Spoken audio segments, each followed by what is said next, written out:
ભલાય દુનિયાની માલિકો મને ખાલા કરતી મને નાગરીને ત્રણ ટકોરા ન હોય જો જીવ માણાની જીવાય ન બની જાવ ને તો મારા લીલા પર ના જાણવે મારા બાબલા ના હાથે મને ખાધેલા કોરિયા એમાં આજ આઠમ નું ટાણું છે ભાઈ એવો તેવો દિવસ નથી જાય એના નસીબમાં હોય ને અહીંયા મેરડી આવે બાકી મેરડી ન હોય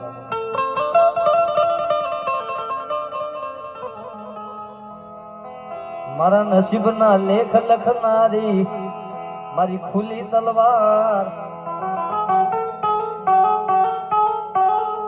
મારા ભાગના લેખ લખનારી ઓ મારી મેલડી